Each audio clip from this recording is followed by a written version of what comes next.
अल्हम्दुलिल्लाह नहमदुहु व नस्तईनुहु व नस्तगफिरुहु व नु'मिनु बिही व नतवक्कलु अलैहि व नऊज़ु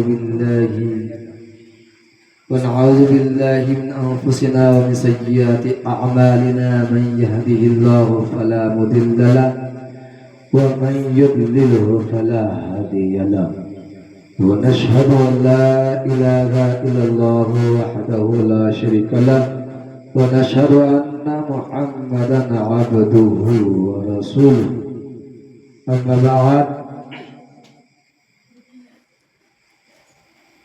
अऊज़ु बिल्लाहि मिनश शैतानिर रजीम बिस्मिल्लाहिर रहमानिर रहीम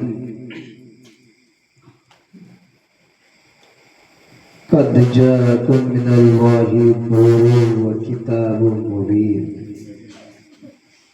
सदक़ल्लाहुल अज़ीम व सदक़ रसूलुहुन नबियुल अमीनुल मतीनुल मुईनुल मुबीनुल करीम व नहनु अला ज़ालिका लमिनश शाहिदीन व शाकिरीन व ज़ाकिरीन वल्हम्दुलिल्लाहि रब्बिल आलमीन।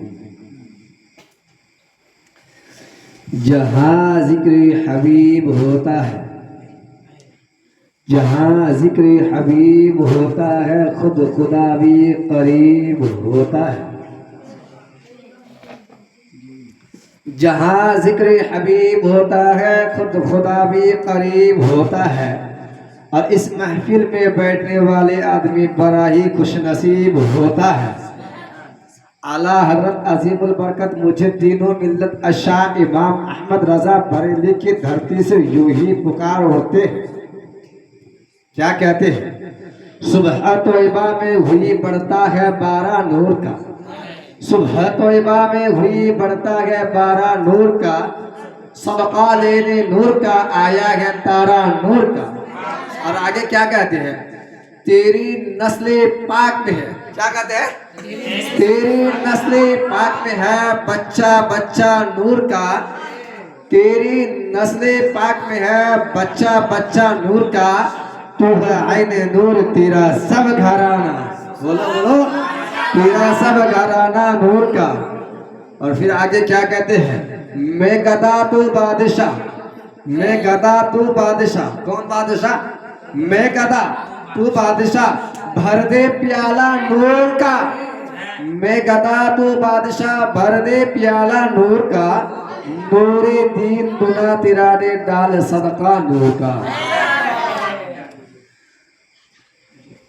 अभी मैंने खुतबाई मस्तूना के बाद जिस आयती करीमा की तिलावत शर्फ हासिल किया, उसमें रब तबारक व तआला इरशाद फरमाता है, क़द जाअकुम मिनल्लाहि नूरुन व किताबुम मुबीन।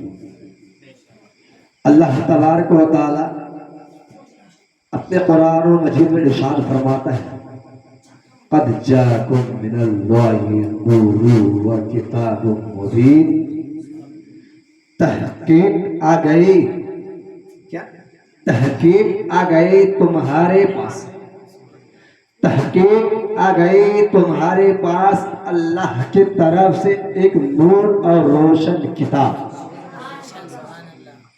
किताब से साबित हुआ कुरानुल मजीद, और नूर से साबित हुआ मेरे आका व मौला हुज़ूर ताजदारे मदीना आमिना के लाल अल्लाह के प्यारे हबीब सल्लल्लाहु ताला अलैहि वसल्लम की नूरे पाक। तो एक वाकया मुझे याद आया, वो वाकया आपको बताते चलूं। एक मोहल्ले में, यानी एक मोहल्ले में एक नौजवान एक कब्रिस्तान से गुजर रहा था। तो क्या हुआ, उस नौजवान ने कब्रिस्तान के बीच में आया, एक ऐसी भयानक आवाज आई, एक ऐसी खतरनाक आवाज आया, एक ऐसी औरत चिल्ला रही है।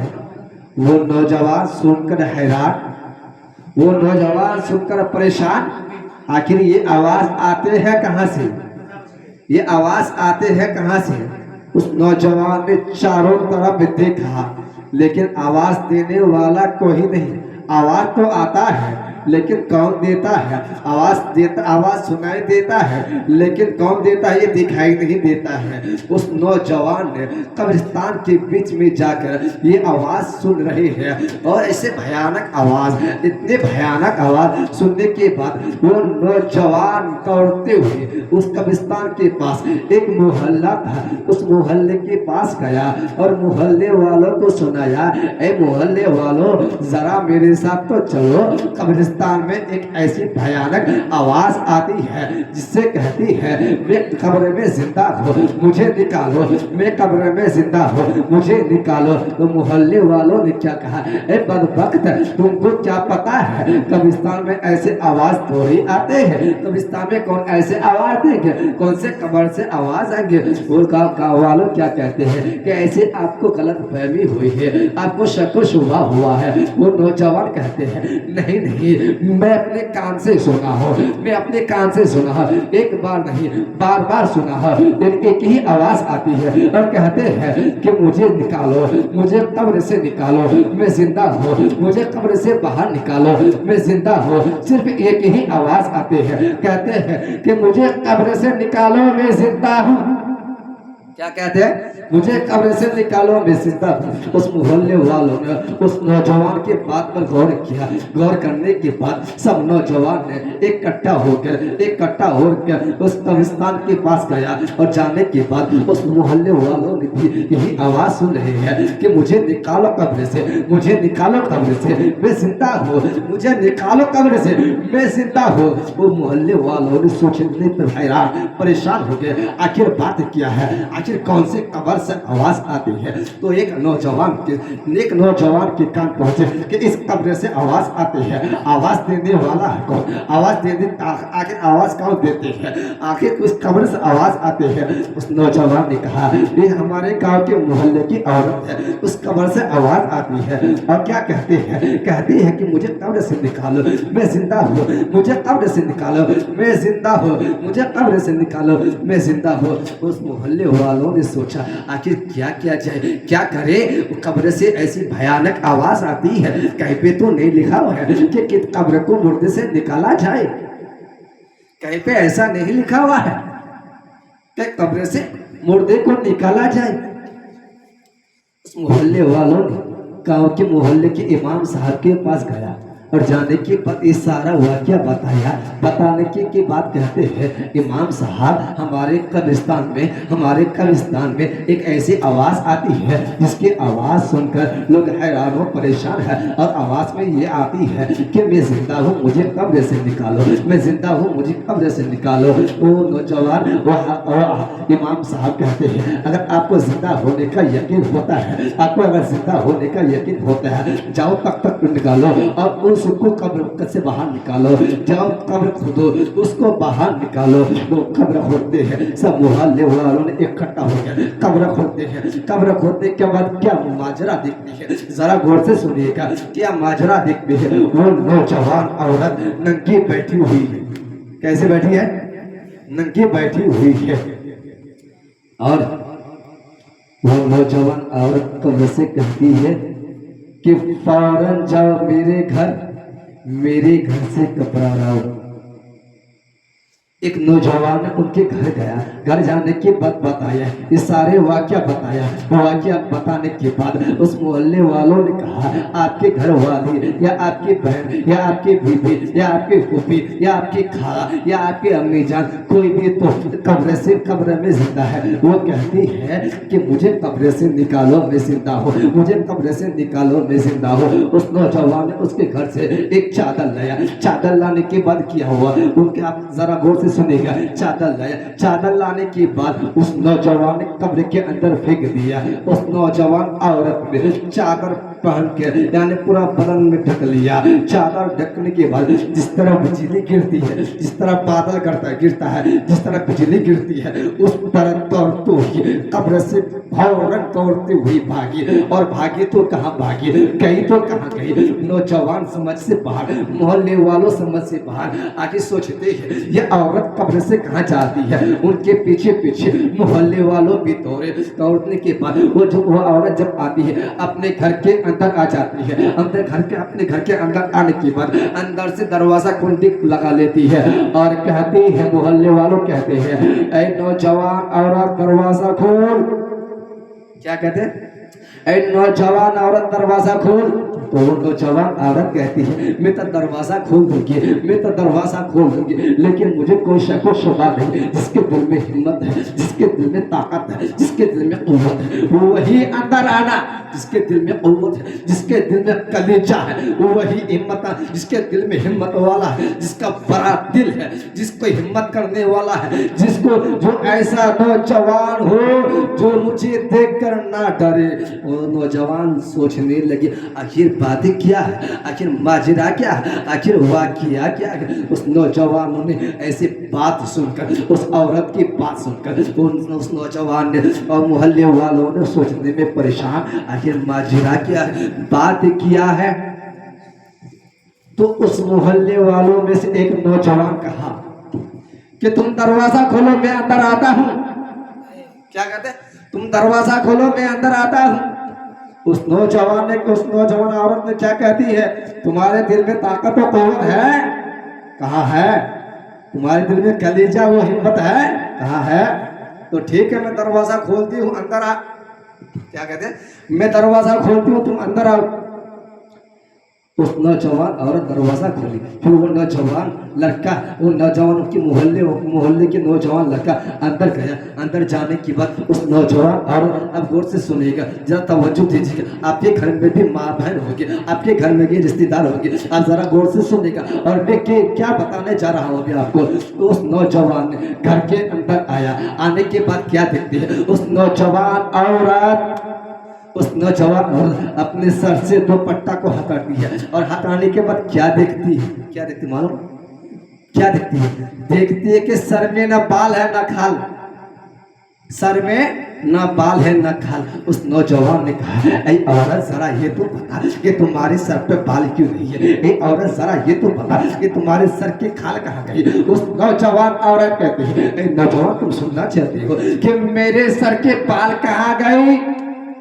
हाँ हाँ, मैं सुनना चाहता हूँ तुम्हारे सर के बाल कहाँ गए। ये सोचने वाली बात है। कहाँ मैं सुनना चाहता हूँ तुम्हारे सर के बाल कहाँ गए। उस नौजवान कहती है, जब मैं दुनिया में जिंदा थी, जब मैं दुनिया में जिंदा थी, किसी के सामने जाया करती थी तो नंगे सर जाया करती थी, किसी के सामने जाया करती तो नंगे सर जाया करते थे, किसी के पास जाया करती थी नंगे सर जाया करते थे, रिश्तेदारों के पास जाया करती थी नंगे सर जाया करती थी।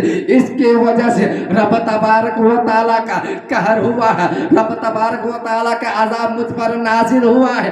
इसकी वजह जहन्नम के आग के कैंची से मेरे सर के बाल के साथ खाल भी खींच लिया गया है। मेरे सर के बाल के साथ खाल भी खींच लिया गया है। उस नौजवान औरत सोचती है, उस नौजवान मर्द क्या सोचा, अल्लाहु अकबर अल्लाहु अकबर अल्लाहु अकबर। इतना बड़ा गुनाह, सर में दुपट्टा नहीं ना रहने से इतना बड़ा सजा, तो फिर क्या होती है? अब जरा गौर से सुनिएगा क्या होते हैं। मुंह से कपड़ा हटाती है, होठों से कपड़ा हटाती है।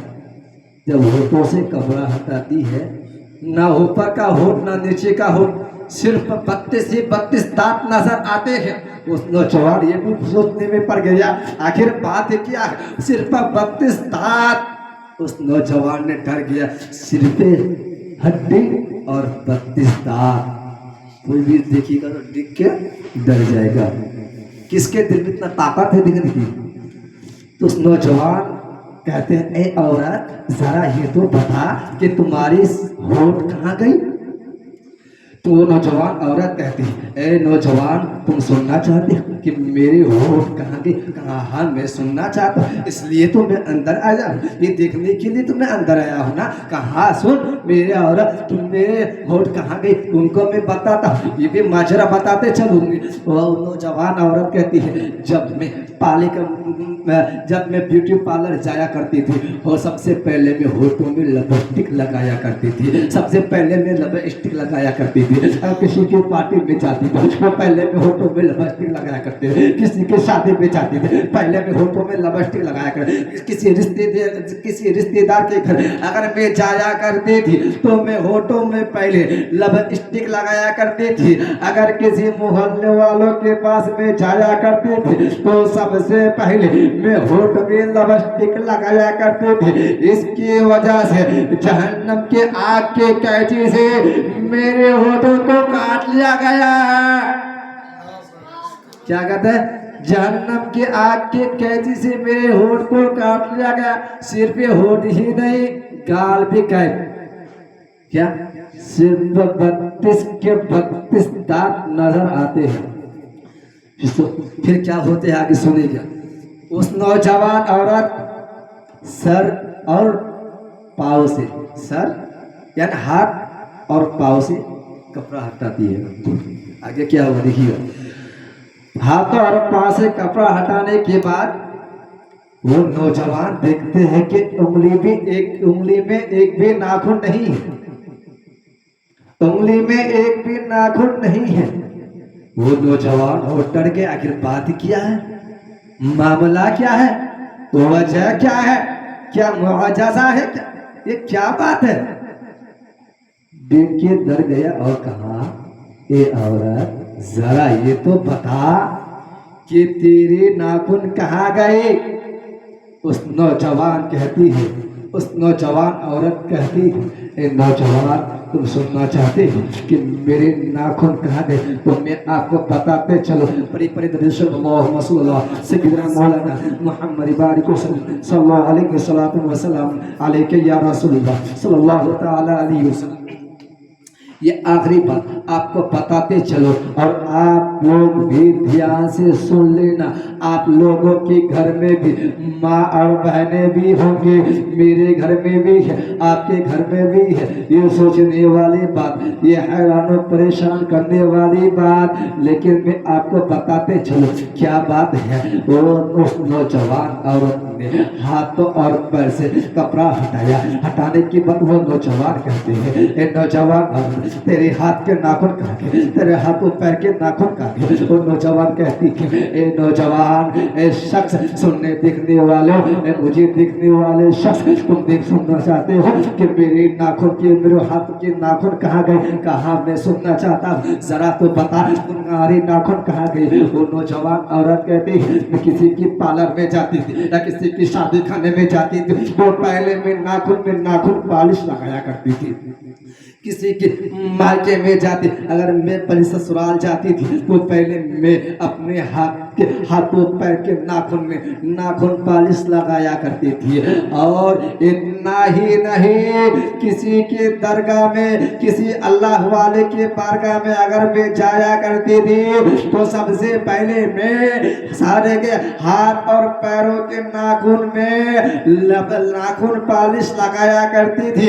इसकी वजह से अल्लाह का अज़ाब हुआ है और इसलिए कि जहन्नम के आग के कैदी से मेरे हाथों पैर के उंगली के नाखून को खींच लिया गया है। अल्लाहु अकबर। सोचने वाली बात है, अगर किसी की माँ बहन या किसी की खाला या किसी की रिश्तेदार के नाखून ऊपर सर में बाल नहीं, बाल के साथ खाल नहीं, सर में जुबान पे होठ नहीं, होठ के साथ गाल नहीं, हाथों पैर में नाखून है। अगर कोई देखेगा, अगर कोई सुनेगा, ये बात शख्स एतराज करने वाला, अगर एतराज करेगा तो उसकी मर्जी, अगर कोई शक व शुबा करने वाला तो उसके शक शुबा। उस औरत ने क्या बताया कि वो औरत उतना होने के बाद मर जाती है।